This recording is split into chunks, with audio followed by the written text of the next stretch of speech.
2020. Oh, to launch or not to launch. I was posting videos on YouTube, like I had mentioned, and the time came for me to start to take my balloon styling class. It was a very valuable class. However, everything I learned was moot if I did not practice. That's one thing that teacher told us. And I had to practice with the exact same balloons I'm going to be working with, which meant it was a lot of money that I had to spend. Having a partner that sees that when you share the vision, sees it, cannot be bought. It cannot be explained. It cannot be emphasized enough how a supportive partner is. My husband was just seeing me spend. I spent thousands of dollars buying balloons so that I can practice. But like I was getting better, and my goal was by the Adassa's birthday, I was going to launch this new service, right? My mom came to visit her brother because we found out that he was sick. And on March 15th, 2020, the world closed down.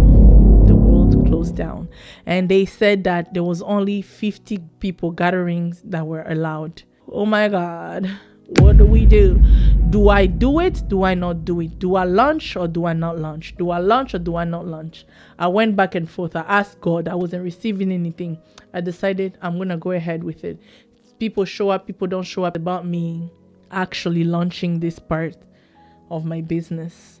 So I went ahead with it. And it was wonderful because it puts me on the map. And one thing I skipped though was my mom was supposed to leave on the 20th, but her trip was moved into the 18th because all the planes that were going to be grounded after the 18th, and she was going to be stuck in Canada. She can't be stuck in Canada, she has to work. So she came back from her brother's place who lived up north. She came back. We met at the airport. Even we didn't even see each other before that. We met at the airport. She came back when I got suitcases that I bought clothes for my everybody brought it to her, and then she had to leave.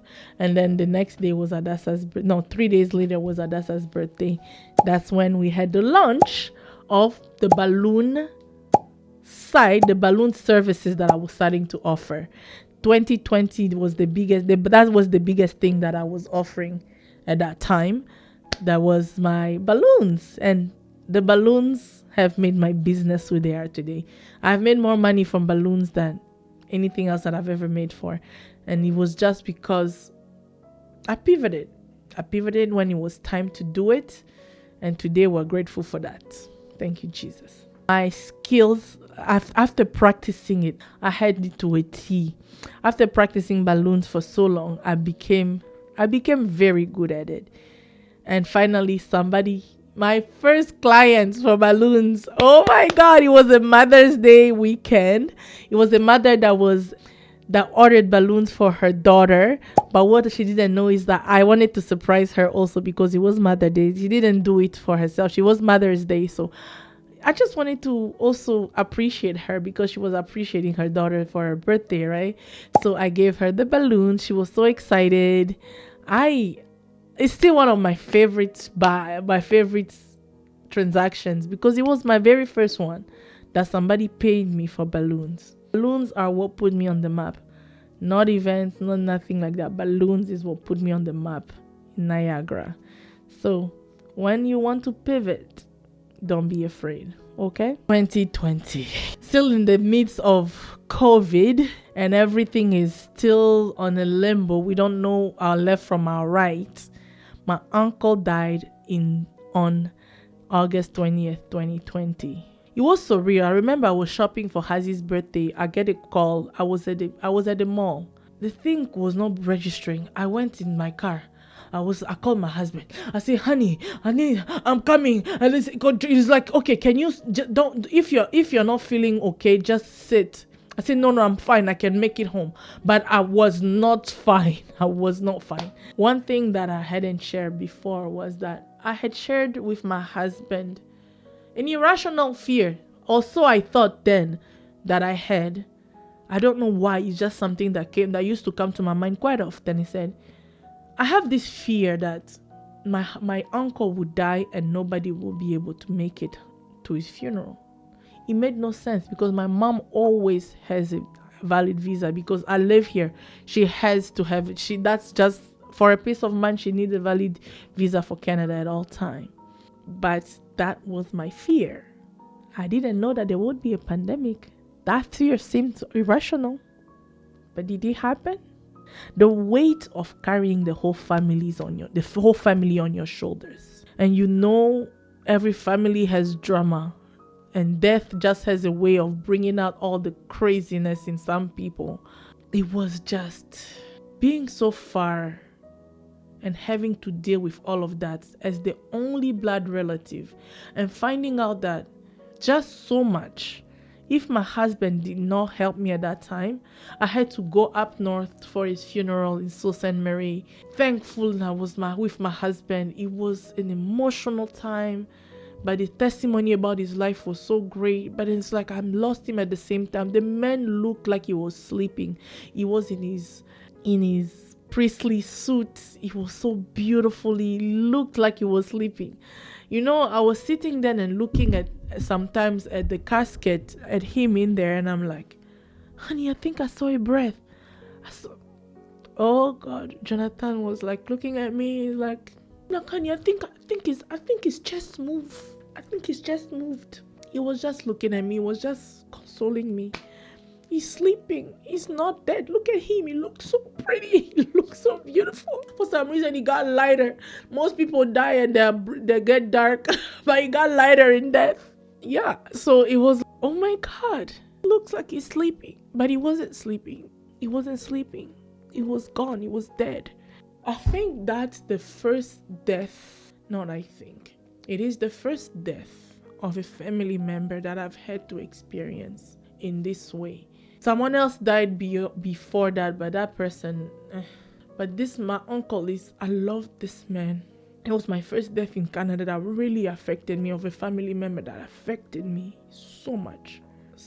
I'd never buried anybody, buried somebody that I loved in Canada. I have never done that. It was the first one, and he didn't want his body to go back home. He wanted it to be buried here. He didn't want people to spend money to send him home. Anyways, after his death and the funeral and everything, he actually had 2 funerals, the whole thing. He had 2 funerals. I had to go to the first one, and then I had to go to his burial. Oh, God, I suffered. No, God help us. God help our families. And then at the end of the year, my sisters and I planned a surprise for my mom. My mom was turning 60 and we wanted to surprise her because she's always been there for us. She's always the one that for all our weddings, for all of our weddings, she played a major role.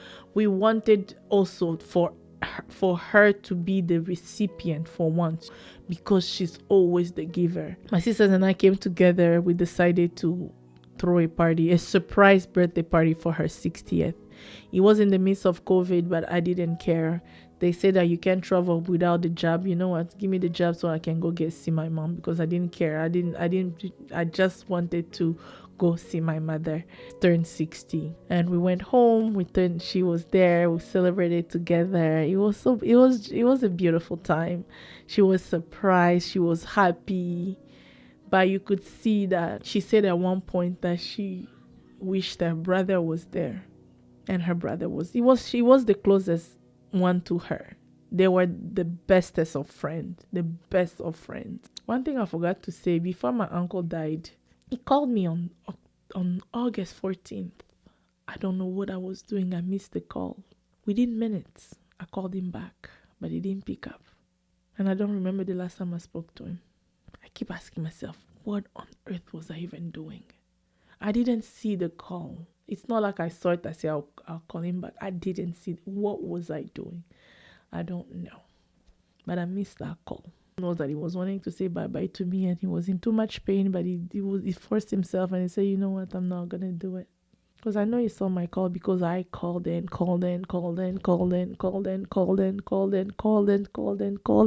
never picked up. After that 14 was anybody was after nobody heard from him anymore. He wasn't picking up anybody's call. He must have been in a lot of pain. He must have been in a lot of pain. Yeah, 2020 was something. It was joyful because I finally launched my business, and I finally launched the balloon services of my business, and that's what blew me up. But I also lost an uncle.